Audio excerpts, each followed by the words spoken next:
Si desplegáramos la corteza cerebral que nos envuelve, daría para fabricar un mantel de una mesa pequeña. Y en ese mantel estaría todo, el control de nosotros mismos y el control del universo. En unos instantes, en Redes.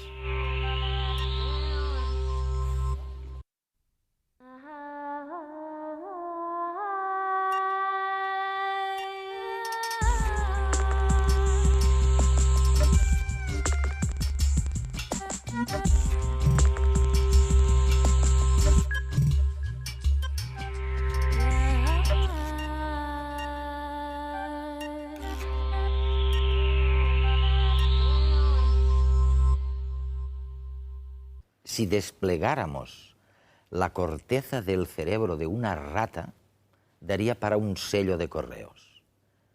Si desplegáramos la corteza de nuestro cerebro, daría para un mantel de una mesa mediana. Y en ese mantel estaría nuestra conciencia, la capacidad de controlar nuestro cerebro, de controlar a los demás y de controlar el universo. Casi sin saberlo, estamos descubriendo lo que de verdad nos ha hecho humanos. El cerebro puede deteriorarse por un traumatismo o a consecuencia de una enfermedad neurodegenerativa. ¿Pero pueden recuperarse las facultades perdidas por estas causas?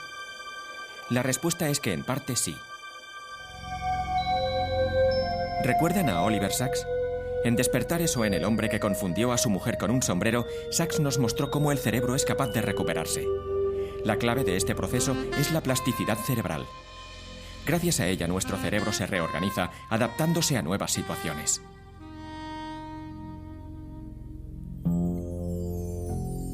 Un circuito dañado no puede repararse como lo haría un golpe o un arañazo en la piel. Nuestras neuronas, cuando somos adultos, han perdido en gran medida la capacidad de dividirse. La estrategia del cerebro es entonces brillante. Busca otras neuronas con las que suplir las funciones de la zona dañada. Y viceversa. Tras perder una mano, la parte del córtex dedicada a su control queda sin función. Entonces nada se desaprovecha. Poco a poco las zonas de alrededor van invadiéndola, aprovechando los recursos disponibles.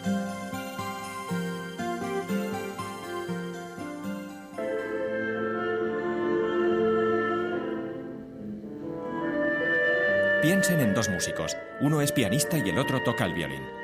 Y ahora imaginen el córtex cerebral como un mapa donde están localizados los diferentes órganos del cuerpo, incluidas las manos con las que estos músicos tocan. Pues bien, una buena idea de plasticidad es esta. Mientras que el pianista tiene la misma cantidad de neuronas dedicadas a ambas manos, el violinista posee un área mucho mayor de su córtex controlando la mano izquierda si lo comparamos con la derecha. Aunque cuando nacieron ambos tenían aproximadamente el mismo número para derecha e izquierda, la práctica y la plasticidad han modificado el cerebro.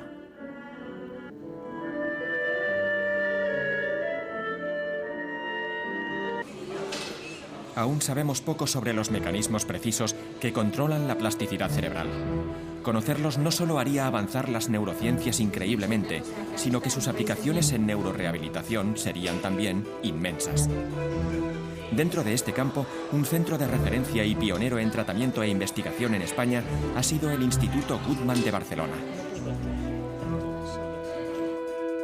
Hoy veremos cómo funciona el instituto por dentro y entrevistaremos a Giacomo Rizzolatti y Álvaro Pascual Leone, dos figuras destacadas dentro del campo de las neurociencias y participantes en las 15ª Jornadas Técnicas del Instituto Guttmann.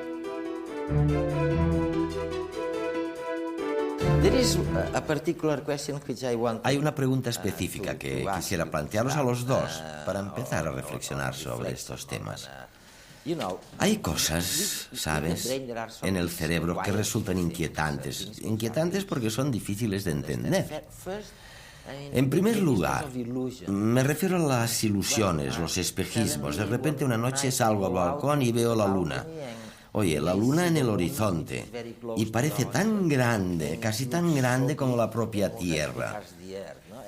Ya sé que no ha cambiado de tamaño la luna, que la distancia es la misma, que su tamaño permanece igual, así que el cerebro obviamente me está engañando, me dice algo que no es cierto. Y hay 1 millón de ilusiones así, ¿verdad?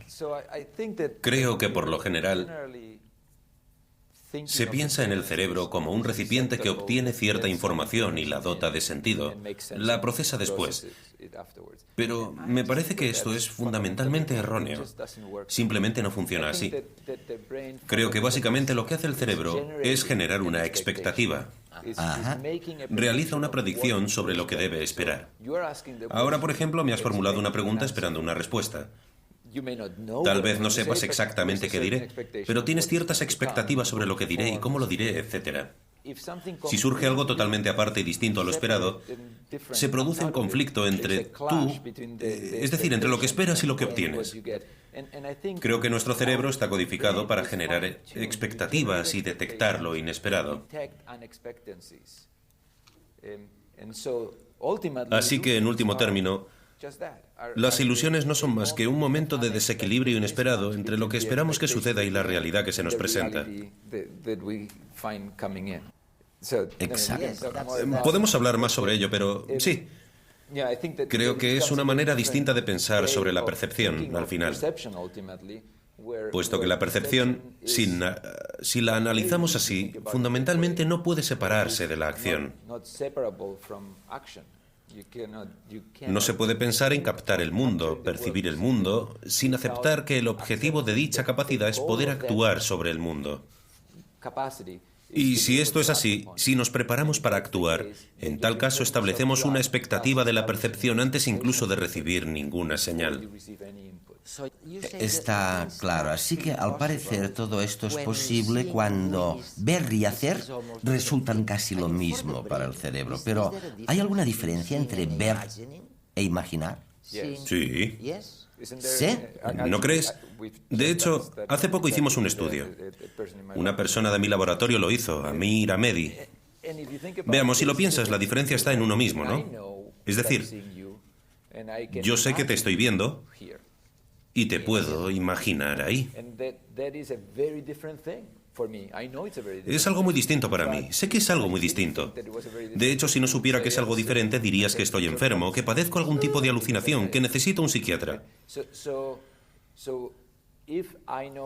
Como sé que es distinto, tiene que haber una diferencia en el cerebro. Y lo que creo que cabe destacar es que durante mucho tiempo la neurociencia ha recalcado el hecho de que muchas estructuras neuronales, muchos de los sistemas cerebrales que nos permiten ver, se activan de un modo muy parecido al imaginar. Eso es. Es lo que decías, pero si es tan parecido, ¿por qué lo sentimos como algo totalmente distinto? A ver, la pregunta es, ¿qué más sucede en el cerebro que hace que sea tan distinto? Y lo que Amir Ahmedi afirma en el estudio que ha llevado a cabo en mi laboratorio es que lo que sucede cuando imaginamos es que además de activar el sistema visual se desactiva la entrada de datos auditivos, somatosensoriales y visuales del ojo. Se inhiben estas otras áreas activamente. Si no las inhibes, en eso consiste ver.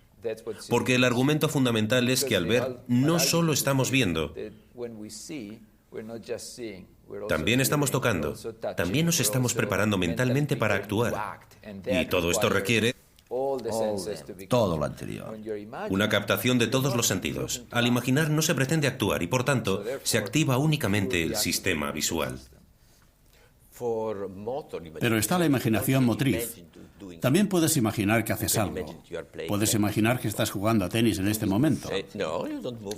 ¿Mueves algo? No, no mueves nada. Imaginas que juegas al tenis, ¿sabes? Es un buen entrenamiento, porque pensar en el movimiento mejora tus destrezas e incluso tu fuerza. Parece una locura, pero es así. Así que cuando piensas que juegas a tenis, ¿qué sucede? Activas la misma estructura que normalmente utilizas para jugar a tenis, pero además activas lo que llamamos pre-SMA, un área que conecta el lóbulo frontal y el sistema motor. Y de algún modo, la idea general de jugar a tenis se transmite por esta vía al circuito que controla los brazos. Y se produce la activación del plan de movimiento, salvo en el último paso. Este se detiene, se inhibe. Se inhibe. El último paso se inhibe, justo cuando la acción pasa al movimiento. Pero, ¿sabes? Los entrenadores lo saben bien. Por eso dicen, antes de hacer algo, piensa en ello. Por ejemplo, en el salto de altura. Piensan en ello y lo practican. Eso ayuda mucho. Es increíble. Los esquiadores también. La gran mayoría. Y los pianistas. Se hizo un estudio hace unos años que demostró que, de hecho, lo que sucede en la corteza motora es exactamente igual. El cambio de la corteza motora es el mismo, tanto si uno practica físicamente como mentalmente. Cajal lo sabía. Hay una cita muy famosa de Cajal que dice que si uno quiere adquirir varias destrezas, y cita a los pianistas como ejemplo, pero también otras habilidades, hay que saber, es necesario suponer, que serán necesarios muchos años de práctica física y mental. Alude específicamente a la práctica mental. Los niños aprenden observando a los adultos y a los otros niños. Aun sin comprender totalmente el significado, de pequeños copiamos los movimientos y acciones de los que nos rodean. Esta imitación es esencial para dominar las habilidades sociales básicas y para transmitir conocimiento e información. Por lo tanto, no es de extrañar que exista una explicación neurológica a este tipo de comportamiento. Se ha demostrado que en una región del cerebro habitan unas células que son las causantes de que los humanos tendamos a imitar a los que nos rodean. Son las neuronas espejo. Su descubrimiento se produjo al experimentar con el cerebro de monos. Se vio que ciertas neuronas que controlan el movimiento gestual se activaban cuando el animal debía realizar una determinada acción, ya fuese con la mano o con la boca. Lo sorprendente fue constatar que las mismas neuronas se activaban también cuando el animal veía realizar a otro la misma acción, es decir, el mono era capaz de simular mentalmente los movimientos de su compañero. Pero estas neuronas, además de reconocer las acciones de los demás, también las interpretan. Así, nos permiten deducir las intenciones de los otros. Este es un factor clave para entender varias cosas. ¿Por qué la risa o el llanto son tan contagiosos? Las neuronas espejo esconden la respuesta. Ellas son las responsables de que cuando vemos a alguien emocionarse, nosotros mismos sintamos literalmente esa misma emoción. Nos permiten leer la mente del otro e identificarnos con él.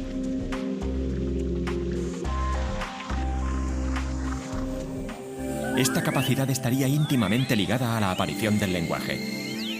En los humanos, las neuronas espejo se encuentran en el área de Broca, la zona cerebral responsable del habla. Probablemente la habilidad para imitar gestos y acciones dotaron al emisor y al receptor de un código común que propició un sutil diálogo gestual y que más tarde se convertiría en comunicación verbal. Pero su importancia no se limita únicamente al surgimiento del lenguaje. Todo apunta a que estas neuronas fueron vitales en el Big Bang de la evolución humana. Si tenemos en cuenta que el cerebro humano alcanzó su actual tamaño hace unos 250.000 años, resulta extraño que rasgos típicamente humanos, como el arte o la música, no se desarrollasen hasta hace tan solo 40.000.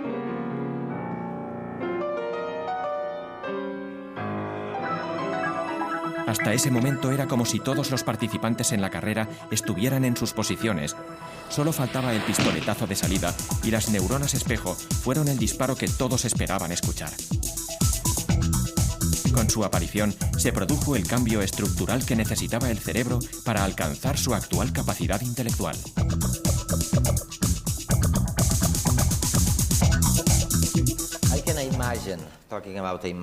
Puedo imaginar muy bien, hablando de imaginación, imaginar a los monos, ¿sabes? Sus neuronas activándose cuando el experimentador toma un cacahuete o va a tomar un cacahuete, igual que lo haría el mono. Él ve al experimentador con el cacahuete y sus neuronas se activan exactamente del mismo modo que si fuera él mismo el que tomara el cacahuete. Increíble. Bueno, de un modo parecido, no lo sabemos con certeza. De un modo muy parecido. Este es el fenómeno básico, exacto.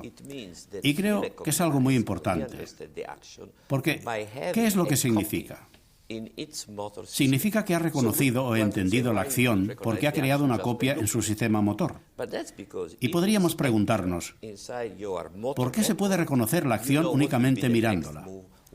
Pues porque si se ha introducido en la red motora, y esto nos permite saber cuál será el siguiente movimiento, lo que significa, por ejemplo, pongamos que aparece una criatura de Marte y hace algo extraño, como por ejemplo respirar sin moverse, únicamente hinchando el pecho. Nunca entenderemos lo que significa la respiración por dilatación. Si vemos una criatura redonda, diremos, bueno, tal vez esté respirando, pero no tenemos ni idea de lo que significa. En cambio, si vemos a un mono morder, sabemos exactamente lo que significa el mordisco. Compartimos con otros animales esta sensación. Y cuando vemos a un ser humano hacer algo, sabemos lo que significa. Se trata de un conocimiento que los filósofos llaman conocimiento en primera persona, algo que sabemos lo que significa, que hemos experimentado. Sabes, hay una especie de versión digital, una versión digital interna de lo que ha sucedido con anterioridad. Bueno, cuando digo digital diría, yo qué sé, quiero decir una versión totalmente imaginaria. Lo que creo es que hemos forjado internamente una especie de almacenamiento de acciones, de conocimientos. Cuando este almacenamiento se ve expuesto a los estímulos externos, sabemos exactamente lo que significa, porque pertenece a nuestro yo, como decías antes. Pero si no lo tenemos almacenado, nuestro conocimiento es muy superficial. Podemos interpretarlo lógicamente y decir, bueno, si esta criatura hincha el pecho significa que respira, que está respirando, pero no sabemos exactamente lo que significa. ¿Y esto es lo que nos permite captar cuáles son las intenciones del otro? Exactamente. Sí, porque una vez dentro de esta red, sabemos lo que uno hace normalmente. Si agarro una manzana, normalmente me la pondré en la boca. Si Álvaro agarra una manzana, lo más probable es que se la coma. Claro que puede engañarme.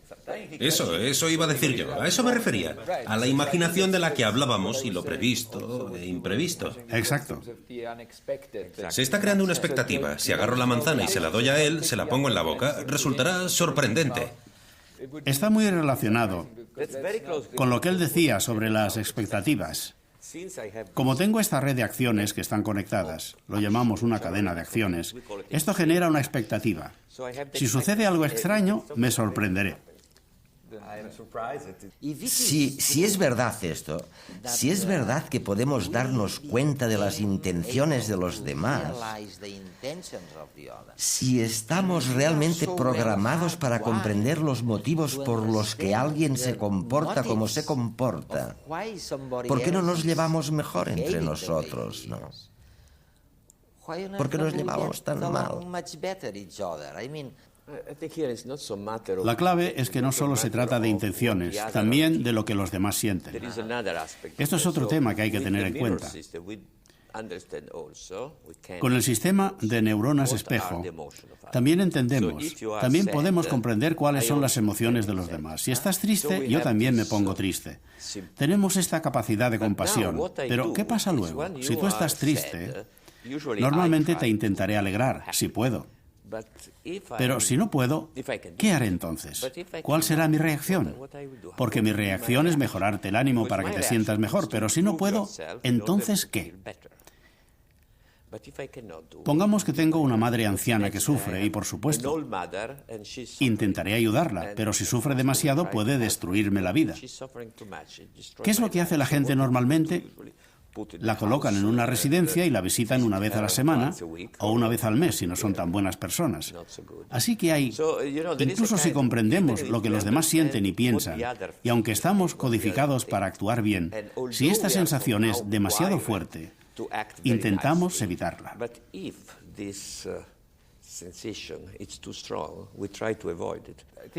Pero creo que tener este mecanismo es un arma de doble filo, porque conocer las intenciones del otro te prepara en cierto modo para sorprender sus expectativas de la realidad. Sabes lo que pasará a continuación. Y por supuesto los prestidigitadores lo hacen fantásticamente bien, viven de ello y es divertido para todos, pero los ladrones también. Lo que Álvaro dice es muy importante, porque probablemente a efectos evolutivos nuestra capacidad de conocer la intención de los demás no se creó por motivos positivos, sino para poder engañar a la gente. Algunos expertos lo llaman cerebro maquiavélico, porque al entender la intención de alguien también podemos robarle la comida. Eso es. Esta fue la base en los primates, para sobrevivir. Pero además, afortunadamente, tenemos este otro mecanismo que de algún modo hace que sintamos empatía hacia los demás.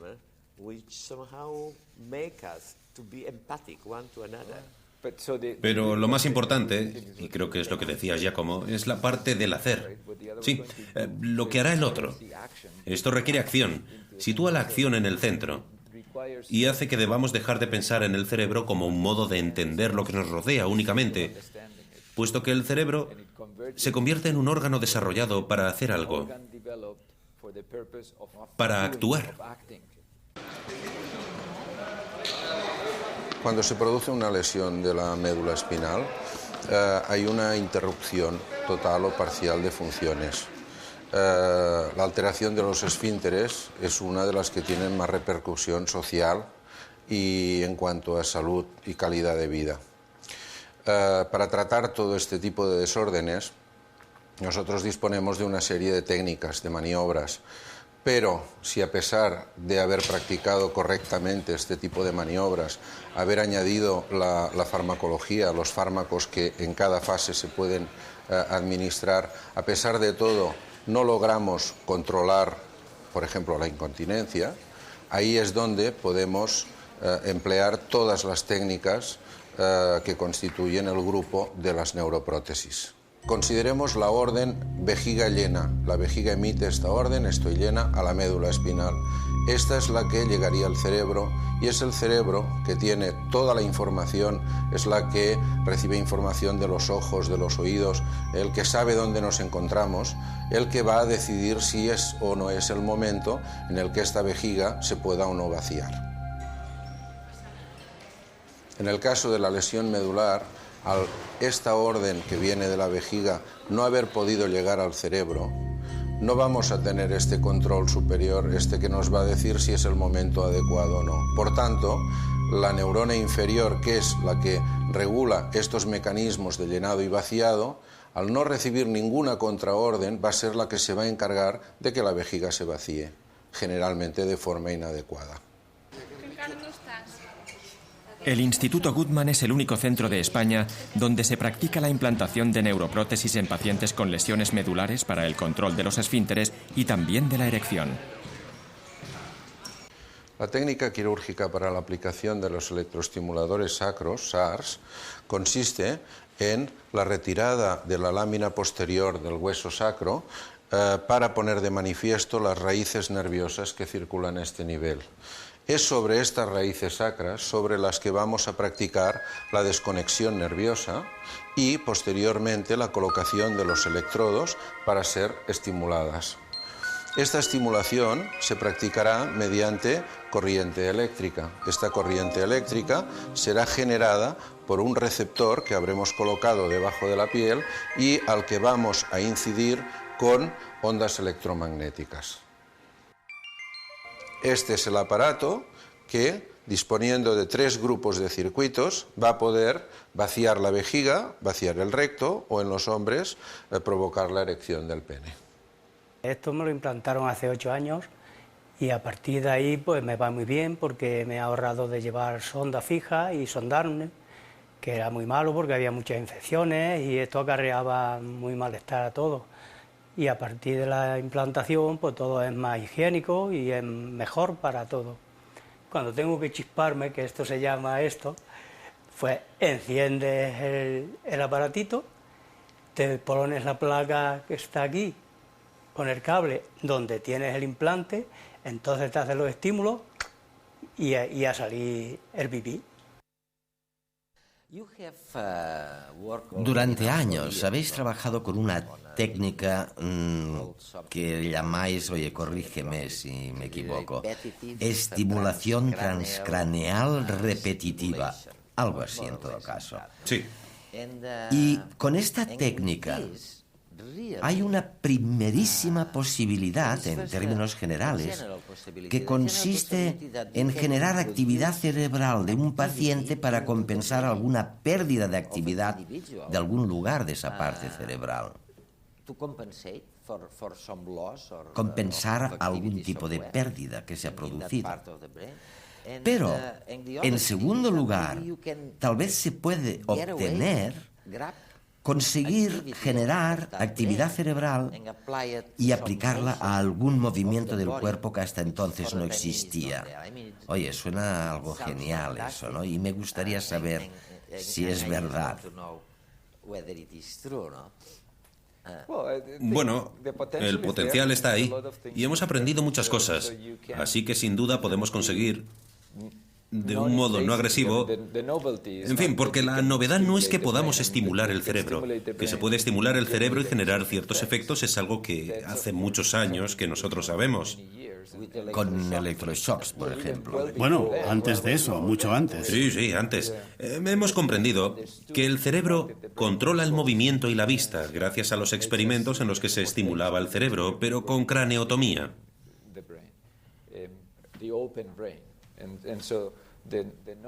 Así que la novedad es que se pueden inducir corrientes de un modo relativamente similar y controlado, sin abrir el cráneo. Y esto te permite hacerlo en pacientes sanos, de un modo seguro, y entender cómo se organiza el cerebro. Y también te permite hacerlo reiteradamente para intentar modificar la actividad cerebral. Y hacerlo nos permite modificar el comportamiento. Podemos conocer el comportamiento, crear una especie de lesión virtual y entender de qué modo contribuye esta parte del cerebro al comportamiento, e incluso abordar áreas que pueden contener células espejo. Y preguntarnos cómo afecta esto a nuestra capacidad de imitar. Algo que ha hecho Giacomo, por ejemplo, así como la gente que quería poner a prueba sus teorías. Puedes crear dichas lesiones.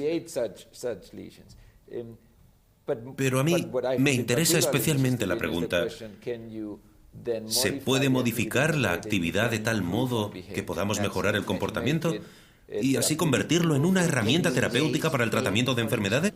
Claro. Oye, ¿podéis eliminar el dolor, por ejemplo? ¿O qué hacéis con alguien que ha sufrido un infarto, una depresión? ¿Podéis hacer algo de verdad? ¿Lo habéis hecho ya? Sí, creo que se puede. Y que lo hemos hecho, y otros también. Hay más técnicas que debemos aprender. Pero la idea es que si podemos identificar el circuito cerebral que controla un comportamiento concreto o una disfunción específica, podremos utilizar esta técnica para modificar la actividad en ese circuito, convertirlo en un método de neuromodulación. ¿Y habéis tenido éxito ya? Con la depresión se obtienen resultados muy buenos. Y no será por el efecto llamado placebo. No. ¿Qué pregunta más peliaguda? No será por las interferencias en el campo magnético. Sin duda es una buena pregunta. Creo que hay dos aspectos que cabe mencionar.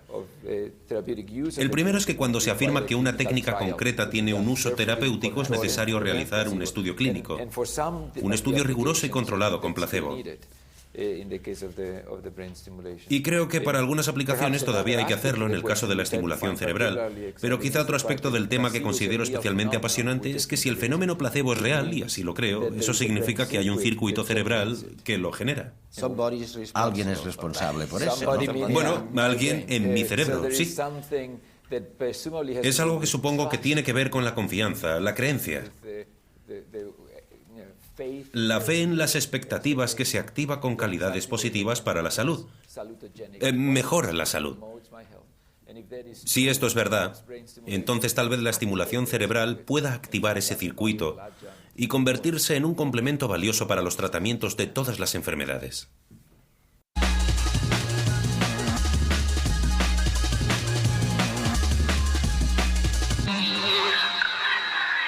El cerebro es más plástico de lo que se pensaba. Cada vez lo demuestran más estudios. Uno de los últimos demuestra que las conexiones entre neuronas no terminan en la juventud, sino que ocurren durante toda la vida. Una nueva investigación de la Facultad de Medicina de Harvard lo corrobora. El estudio se ha realizado con ratones. En el hipotálamo de su cerebro habitan unas neuronas que regulan el apetito en la edad adulta. Los investigadores se las extirparon cuando nacieron.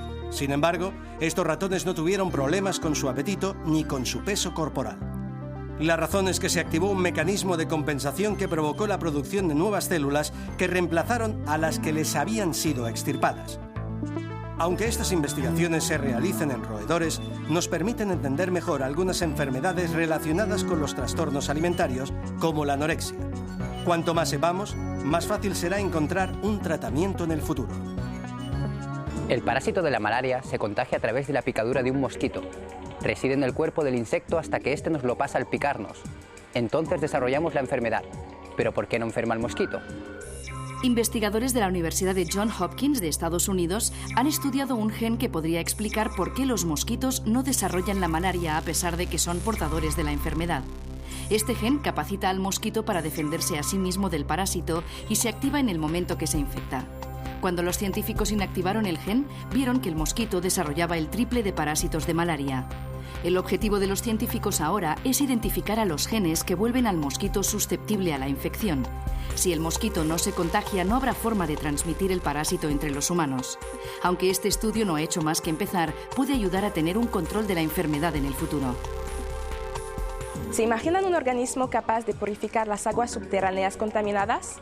Investigadores de la Universidad de Massachusetts han descubierto una bacteria que no solo es capaz de esto, sino que además se comporta como un buen conductor eléctrico.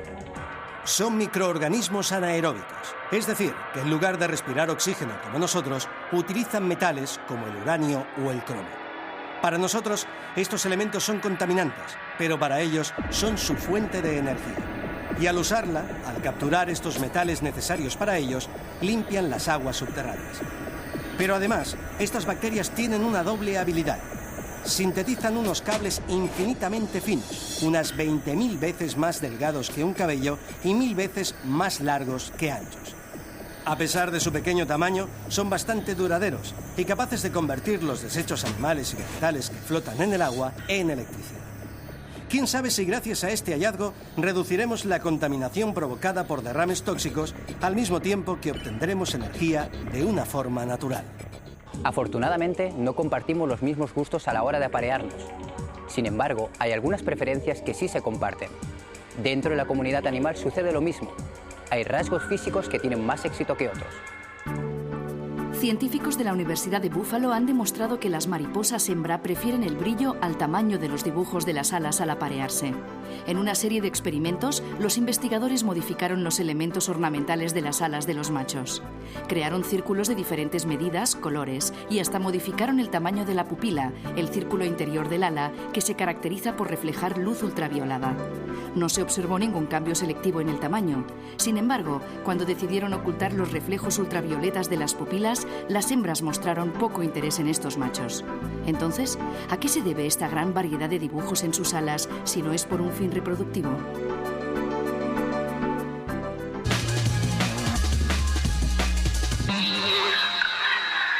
Bienvenidos a esta segunda parte de Redes. Bienvenidos a, nuestros telespectadores en España y por el canal internacional de televisión española en el resto del mundo. Hoy es fascinante el tema.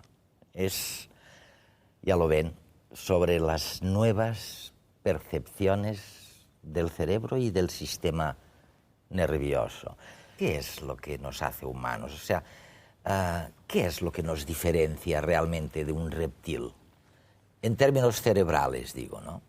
Pues, evidentemente, hay una cosa que nos hace más humanos que un reptil y es una cosa muy sencilla. El primero es el tamaño, y el tamaño que es el número de neuronas. Sí. Sí estaban hace los primeros homínidos, ya tenían el tamaño, pero tenían algo que nosotros hemos sabido utilizar, que es que además del tamaño, tener una capacidad adaptativa tremenda, porque el cerebro con el que la naturaleza nos dotó es un cerebro que tiene una gran plasticidad, tiene una gran capacidad de crear y de adaptarse y de funcionar en distintos medios y además en programar distintas tácticas y programas y proyectos que nos van a hacer más adaptados al medio y a la vez van a hacer el medio más adaptados a nosotros. Yo creo que es la capacidad del cerebro de adaptarse. Y esto viene sobre todo de una parte específica del neocórtex, de esta membrana.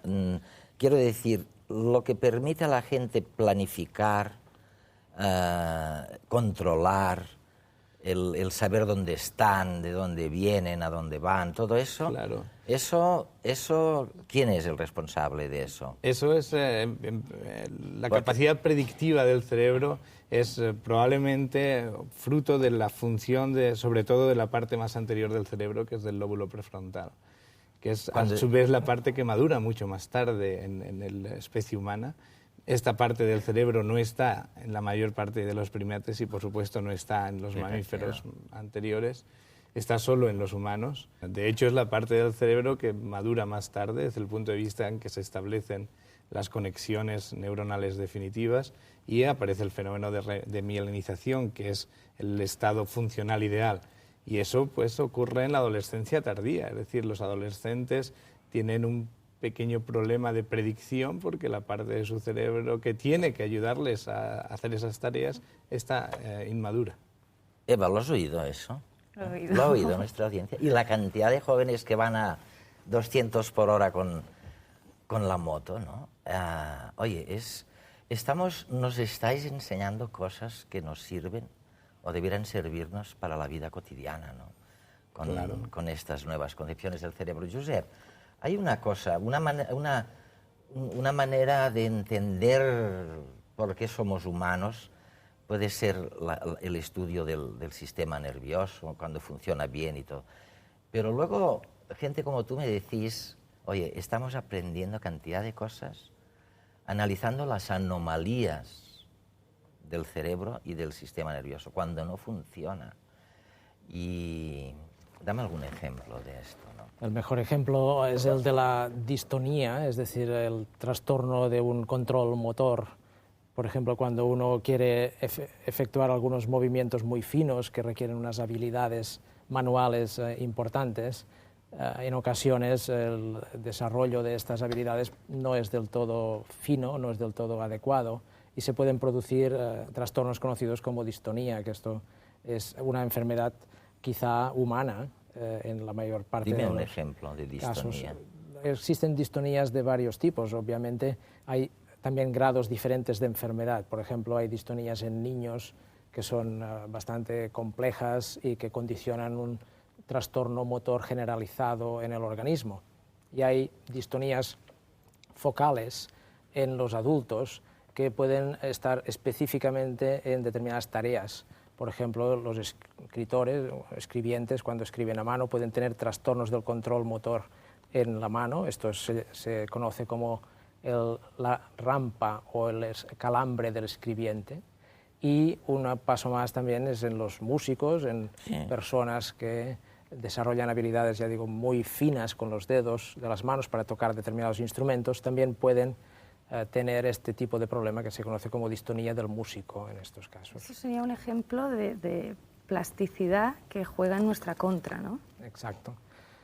Tal como decía el doctor Martínez antes, el proceso de aprendizaje que tenemos en el cerebro es el de interconectar entre sí determinadas áreas y a medida que uno va aprendiendo está realmente haciendo un camino que hasta entonces no conocía muy bien y lo está desarrollando, está haciendo peldaño tras peldaño unas conexiones en su sistema nervioso en general para llevarle a ejecutar estos movimientos precisos. Pero obviamente es tan complejo el tema, la tarea a hacer, que muchas veces existen errores, desviaciones de este camino. Y esto sería que cuando uno está practicando de nuevo esta tarea puede caer en un error y a base de caer en este error se está haciendo una plasticidad errónea, una plasticidad y en lugar de utilizar un dedo utilizan dos dedos, a lo mejor en ocasiones para tocar el la o... En ocasiones puede ocurrir, es decir, no existe el control inhibitorio de uno de los dedos. Cuando hay demasiadas conexiones neuronales, ¿está de alguna forma relacionado con el dolor?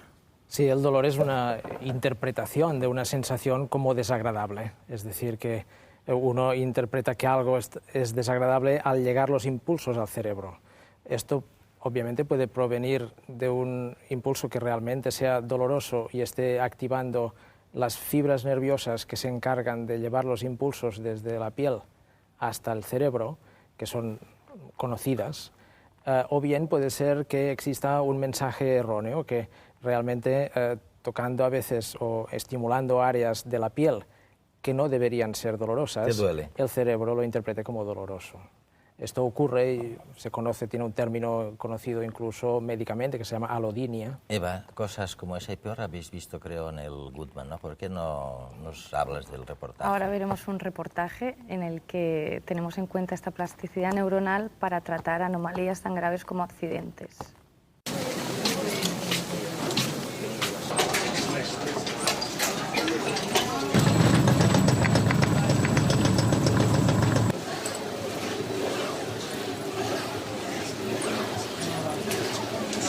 El Instituto Goodman es un hospital de neurorehabilitación que se inauguró hace ahora 40 años, que se dedica al tratamiento y rehabilitación integral de las personas que han sufrido una lesión medular o un daño cerebral adquirido traumático.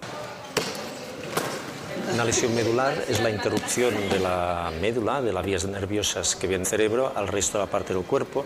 Entonces se produce una interrupción que provocará una serie de alteraciones a nivel de parálisis motora y alteraciones de la sensibilidad. Según el nivel donde se produzca, tendremos lesiones cervicales o tetraplegias, que se produce la parálisis de las 4 extremidades, o lesiones de las extremidades inferiores llamada paraplegia. Cuando se produce una lesión del sistema nervioso central, y en especial de la médula espinal, se produce toda una serie de fenómenos de adaptación llamada neuroplasticidad, esta capacidad del sistema nervioso de adaptarse a esta nueva situación de lesión y que en muchos casos es motivo de reconexiones y de recuperación de ciertos órganos que se han visto afectados tras una lesión de este tipo.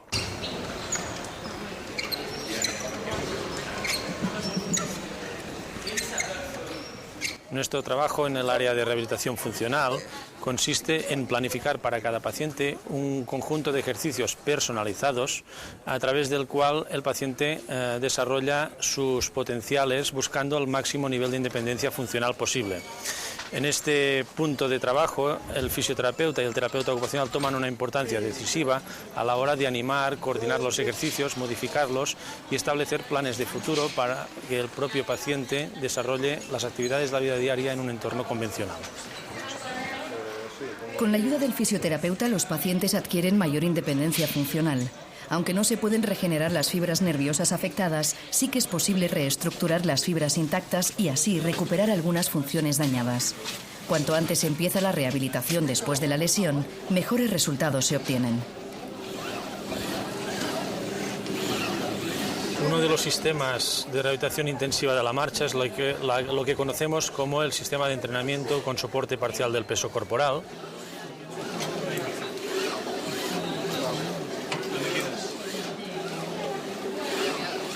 Lo que pretende este ejercicio es generar un patrón de marcha tan repetitivo que se automatice en pacientes con lesiones de daño cerebral o lesiones medulares incompletas. Diversos estudios señalan la posible existencia de un centro generador de la marcha en la médula espinal. Máquinas como esta, el Locomat, pretenden reactivar este centro nervioso para recuperar los movimientos coordinados de las extremidades mientras caminamos.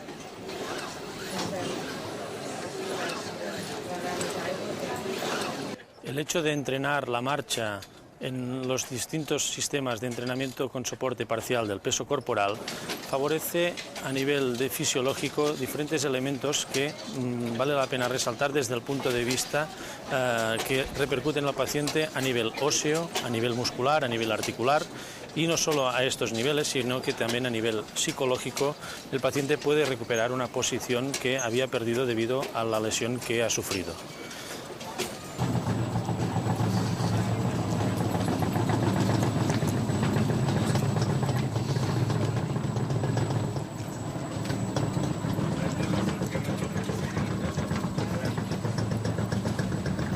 Algunas de las máquinas de este centro son las mismas que las que usan deportistas de élite para entrenar. Esta, por ejemplo, originalmente fue diseñada para mejorar el equilibrio y la musculatura de los esquiadores profesionales.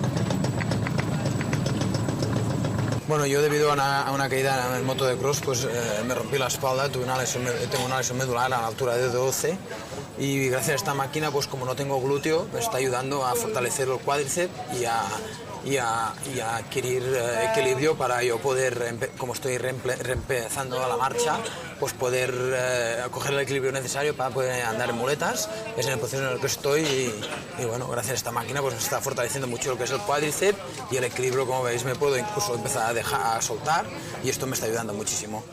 La aplicación de terapias intensivas, terapias repetitivas, pueden ayudar a que estos fenómenos espontáneos de neuroplasticidad, de recuperación motora tras una lesión, puedan ser mucho más eficaces y conseguir mejores resultados mucho más precozmente e incluso mejores resultados funcionales al final de un tratamiento de este tipo. Acabamos de ver cómo las terapias de rehabilitación nos ayudan con la plasticidad neuronal a corregir de alguna forma daños neuronales debido a accidentes, pero las células madre también tienen mucho que ver. Sí, claro. Primero hay dos procesos que son importantes al acercarse al conocimiento de las células madre del sistema nervioso.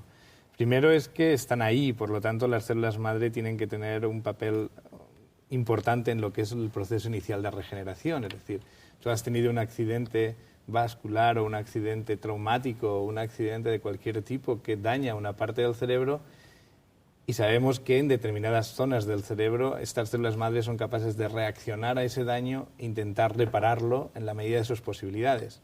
Lo que ocurre es que muchas veces o estamos en un área donde no se han descubierto hasta el momento células madre o estamos en un área donde las células madre se han agotado.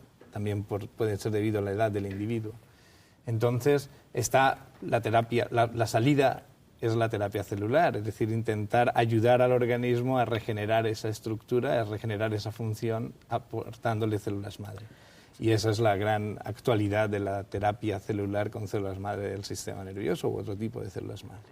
Todos venimos de una célula única, que es el embrión. O sea, en principio, nuestro sistema nervioso también viene de pocas células. Es decir, en el genoma de cualquier célula de nuestros cuerpos está el código completo, las instrucciones completas de convertirse en cualquier célula. Simplemente habría que tocar el botón adecuado para que se abran las páginas del desarrollo y una célula adulta empezase a leer su libro que leyó cuando era una célula embrionaria. Entonces las células madre de los tejidos parece que tienen esa posibilidad de leer esas instrucciones embrionarias más fácilmente. Y pueden ser sería utilizadas. Aprovechar la plasticidad de la propia célula para convertirse Claro, coger células de donde hay muchas células madre y ponerlas en otro sitio donde hacen falta para regenerar. Josep, ¿en el clínico estáis lejos de eso todavía o...?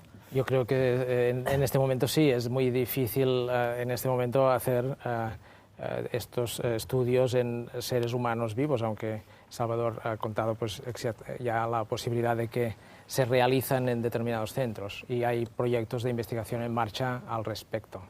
Yo lo que creo es que todavía es difícil saber con certeza hasta dónde van a llegar el crecimiento neuronal en estas neuronas o estas células madre implantadas que luego se puedan transformar, pues hasta qué punto van a seguir el camino que ya debían tener trazado las anteriores células cuando se implantan células madre nuevas, ¿no? Tú dices si se adaptarán al nuevo entorno del tejido donde las pongas, que no lo sabemos. Esto por un lado, y por el otro lado si su crecimiento va a llegar al órgano diana al que realmente están destinados. ¿Por qué? ¿Qué pasa si las conexiones son malas?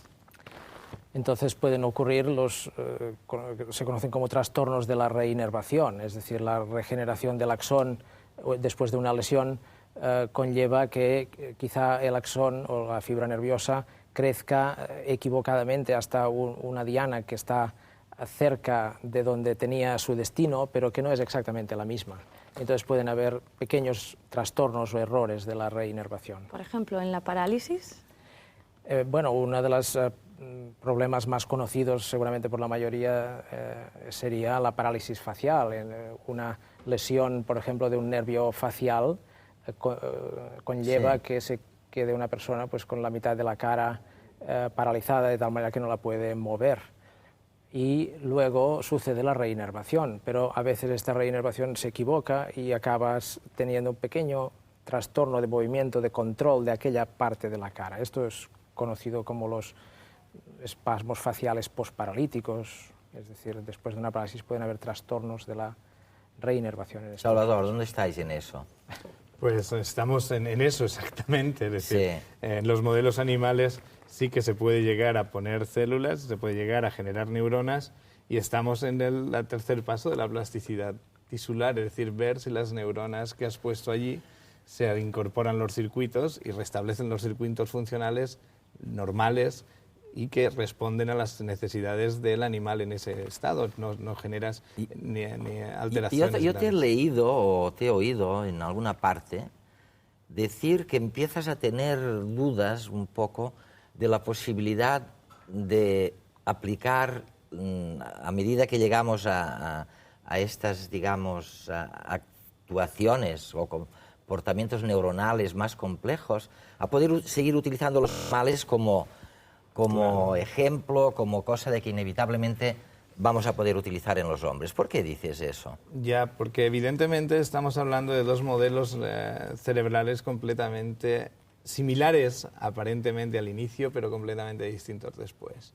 Es decir, el cerebro humano presenta una etapa tan larga de maduración, tiene tantas neuronas distintas en cuanto al número y a la diversidad con los animales, es tan cualitativa y cuantitativamente diferente en su función a un cerebro de animal, que llegará un momento que quizá en las primeras fases del desarrollo podamos equiparar procesos, porque al final están ocurriendo procesos muy globales. Ahora, que podamos en un momento decir que la función cerebral en un ratón de laboratorio o en un determinado modelo animal pueda ser lo mismo que está ocurriendo en un cerebro humano cuando hace una predicción o siente un estímulo artístico, creo que ahí estamos ante una barrera que nunca podremos solventar y tendremos que ir necesariamente en esos estudios funcionales al cerebro humano, y estoy un poco pensando que probablemente para algunos modelos terapéuticos tendremos que dar el salto un poco diciendo que no tenemos modelos animales en los que reparar la capacidad predictiva de un individuo, por ejemplo. Nadie nos podrá ayudar, pero para esto falta todavía un tiempo, por lo menos una semana, y yo les doy de plazo hasta la semana que viene para que sigan meditando en, bueno, qué es de verdad lo que nos hizo humanos. Hasta la semana siguiente.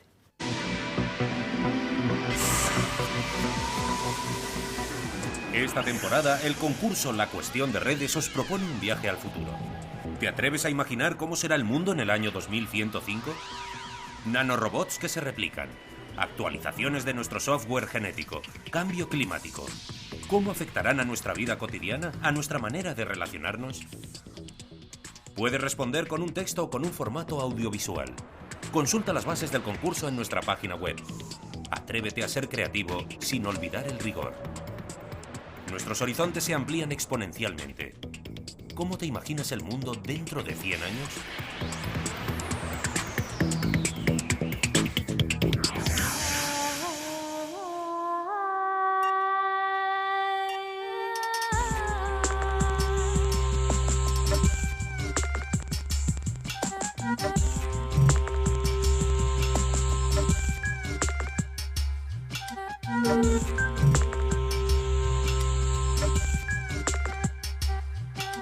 Thank you.